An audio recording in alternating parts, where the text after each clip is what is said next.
Hello everyone, Bradley Sward here.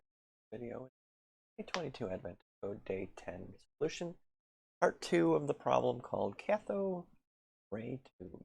So Part 1, I already have a video for that. So this is basically Part 1, where you're creating a series of values that are the X values of a specific register after the end of a specific clock cycle. And again, I'm not going to reiterate through that.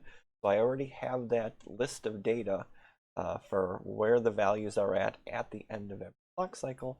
And so now it's just a matter of going through and just checking to see that is that value plus or minus 1 within a range of the value of the cycle number when it gets to that cycle number. And again, it's a tricky little thing. Here is the code. It's not a lot of code. But basically, as the thing is drawing, and I can pull this up here, and you can say, as you're going left to right, the only thing that matters is when I get to clock cycle 17, is the value of that variable, that register, plus or minus 1 from that. So if it's 17, I go, is it 16, 17, or 18? And if it is one of those three values at that point, I draw a little octothorpe here. Otherwise, I draw a little dot.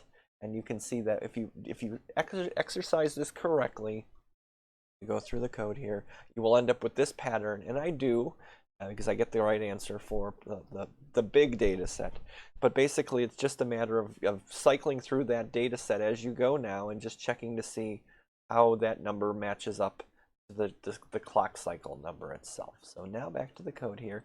So again, what am I doing? And the trickiest part was realizing that this needed to be modded, because I just thought it would, because it said that there was no verticalness to it, but I really thought it would just continue off to the off into the great beyond, considering the second level would be 41, 42, and so forth and so on. But when you modify the I value just accordingly here to make it the screen width, or the virtual screen width, it all turns out perfectly here. So then this basically just goes through and fills in with dots or octothorpes. And then when you go ahead here, this just prints out things line by line by line. So there's the answer to part 1 of my problem here, and here's my part 2. You can see that it's pretty clearly, the letters that you see there, and it's pretty clear the letters. So that is my solution. Let me just let me pop that up on the screen one more time for everybody. Let me get this a little more. Oops, that's bigger, smaller. There you go. That's everything on one page. So there's my solution. So if you know a better way, I'd always love to hear it.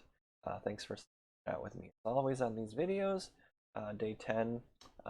Part of this was just understanding what the problem was asking, and then after that it was mostly trivial minus the mod issue. So thanks everybody. Hope to see you guys for day 11. Take care.